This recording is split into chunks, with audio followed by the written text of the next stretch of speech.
Selamat berjumpa kembali dalam layanan audio Sahabat Seperjalanan. Hari ini adalah hari Rabu 8 Maret 2023. Tema renungan saat teduh kita dengan judul Semua akan sirna. Semua akan sirna. Firman Tuhan terambil dalam Lukas 21 ayat 5-6. Demikian bunyi firman Tuhan. Ketika beberapa orang berbicara tentang bait Allah dan mengagumi bangunan itu yang dihiasi dengan batu yang indah-indah dan dengan berbagai-bagai barang persembahan, berkatalah Yesus, "Apa yang kamu lihat di situ? Akan datang harinya di mana tidak ada satu batu pun akan dibiarkan terletak di atas batu yang lain. Semuanya akan diruntuhkan." Mari kita berdoa. Bapa yang di dalam surga, kami ingin belajar melihat kehidupan ini dari kacamata yang benar dan bukan dari kacamata yang salah. Di dalam nama Tuhan Yesus kami berdoa. Amin. Shalom sahabat seperjalanan yang dikasihi Tuhan, semuanya akan sirna. Dalam doa pembukaan ada kata-kata menggunakan kacamata yang benar. Kita tahu dengan jelas sahabat seperjalanan, waktu sekali lagi masih kecil, masih sekolah, mungkin sahabat seperjalanan yang usia milenial, usia generasi yang lebih berikut lagi, akan mengetahui yang namanya kacamata kuda. Kacamata kuda itu artinya kuda itu akan dihalangi penglihatannya untuk tidak melihat lebih banyak. Dia hanya akan melihat fokus ke depan, sehingga dia hanya berpikir bagaimana terus berjalan ke depan, tidak melihat kiri dan kanan. Itu kacamata kuda. Namun kita pun belajar satu bagian kata, yaitu bahwa hidup kita tentang kehidupan ini sangat bergantung kacamata siapa yang kita pakai. Kita tahu dengan jelas zaman dulu itu banyak kacamata yang berwarna. Ada yang merah, ada yang biru, ada yang kuning, ada yang hijau. Dan itu kita bisa dapatkan sewaktu masih masa-masa sekolah. Kita bertemu dengan kacamata plastik, gagangnya dari plastik. Kemudian kacanya kacanya pun juga dari plastik. Itulah main anak-anak. Sewaktu kita memakai merah maka kelihatan semua yang dilihat itu semuanya merah. Kalau pakai biru maka semuanya jadi biru. Kita melihat di dalam Alkitab yang kita baca, bait Allah itu akan diruntuhkan. Orang-orang dikatakan di sana berbicara tentang bait Allah. Mereka mengagumi bangunan itu yang dihiasi dengan batu-batu yang indah, berbagai-bagai barang persembahan. Artinya mereka mengagumi bangunannya. Ini bait Allah, tentu bukan hal yang keliru. Namun tatkala mengagumi bangunannya, kemudian tidak bisa memaknai kebenaran daripada bangunan tersebut, maka ini yang disebut dengan salah di dalam memakai kacamata. Banyak sekali gereja kalau tidak berhati-hati, bangunan itu menjadi lebih utama. Contohnya menjadi sebuah perdebatan selama saya puluhan tahun melayani. Bolehkah seseorang pemberkatan nikah itu di luar gedung gereja? Bagi mereka yang konvensional tidak boleh. Padahal gereja itu bukan gedung. Selama itu diberkati di dalam nama Tuhan, dan kemudian ibadah pemberkatan nikahnya itu adalah sesuai dengan apa yang sudah ditentukan, maka siogianya bukanlah sebuah masalah. Kalau kemudian ada pernikahan orang percaya di satu tempat yang tidak ada gedungnya, bagaimana? Jadi ini adalah berbicara tentang kacamata. Jadi dalam dunia pelayanan pun juga seringkali berbicara tentang kacamata. Kalau kita melihat orang yang berbeda sedikit, mungkin sedikit pandangan teologinya berbeda, namun pandangan teologi secara dasarnya itu sama, maka kita katakan sesat, kita katakan salah, kita katakan keliru.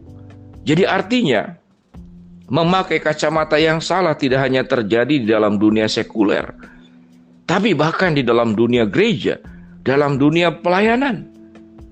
Sesungguhnya mereka adalah sama-sama anak-anak Tuhan. Namun mengapa menganggap mereka itu berbeda? Kalau sedikit tidak sama dengan saya, maka kafir. Tidak sama dengan saya, maka sesat.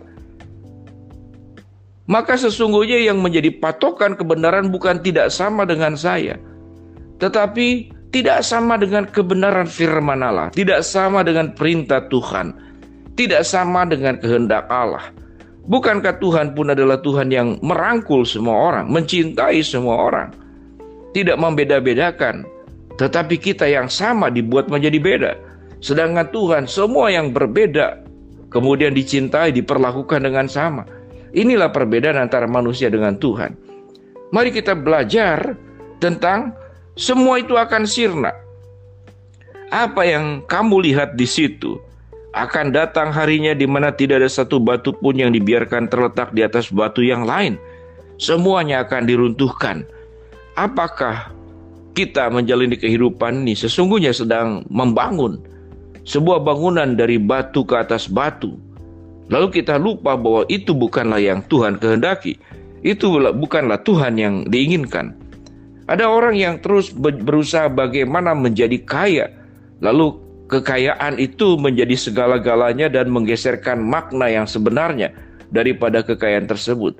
Ada orang yang sekolah terus-menerus, membangun pendidikannya dari batu ke batu untuk sebuah bangunan pendidikan dalam hidupnya yang semakin tinggi. Maka pendidikan penting, namun tatkala pendidikan menjadi ilah yang dipuja, maka itu menjadi keliru. Demikian juga dalam aspek lain. Ada orang yang sangat tergila-gila sekali dengan kesehatan. Dia jaga sekali makan, dia jaga sekali berat badan, dia jaga segala sesuatu. Maka kesehatan menjadi Tuhannya. Sedangkan kalau kita pahami kesehatan, kedudukan, pendidikan, kekayaan, itu hanyalah bangunan. Bangunan yang memang kita butuhkan, namun satu hari akan diruntuhkan dan tidak ada batu yang berdiri di atas batu yang lain. Itu yang firman Tuhan katakan. Apa yang kamu lihat di sini akan datang harinya di mana tidak ada satu batu pun akan dibiarkan terletak di atas batu yang lain. Semuanya akan diruntuhkan. Dari pelajaran kebenaran firman Allah ini, apa yang kita perlu dapatkan? Pertama, karakter.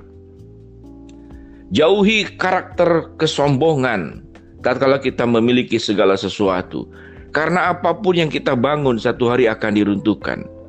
Yang kedua, selain karakter, rendah hati yang kita miliki, pakailah semua yang kita punya pada akhirnya buat kemuliaan Tuhan dan bukan untuk kemuliaan diri. Artinya apapun yang kita punya semata-mata harus memberi manfaat, menjadi berkat dan buat kemuliaan Tuhan, bukan buat kemuliaan diri. Semua yang dibangun dengan tujuan untuk kemuliaan diri, apa yang firman Tuhan katakan, semuanya itu akan diruntuhkan. Tidak ada satu batu pun akan dibiarkan terletak di atas batu yang lain. Semuanya akan diruntuhkan, semuanya akan sirna. Sahabat seperjalanan, perjalanan hidup ini cuma sekali.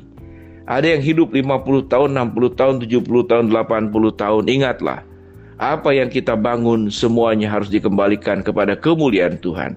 Kalau kita sukses, maka biarlah kita tetap rendah hati dan tidak angkuh, tidak sombong, kemuliaan buat Tuhan. Dan gunakan semua kesuksesan yang kita dapat kembali juga untuk kemuliaan Tuhan. Menjadi berkat buat banyak orang, sehingga hidup kita menjadi hidup penuh dengan makna, karena kita memakai kacamata yang benar, yaitu kacamata yang berasal dari Allah, kehendak Allah, dan bukan kacamata pribadi kita masing-masing. Mari kita berdoa. Bapa dalam surga, terima kasih buat kebenaran firman Allah. Biarlah kami membangun apapun dalam hidup hanya untuk kemuliaan Tuhan. Hamba mau berdoa buat sahabat seperjalanan yang sedang sakit, Tuhan jamah sembuhkan.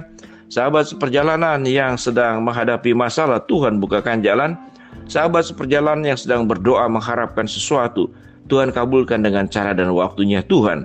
Dalam nama Tuhan Yesus kami berdoa. Amin. Shalom sahabat seperjalanan yang dikasihi Tuhan. Tuhan memberkati kita semua.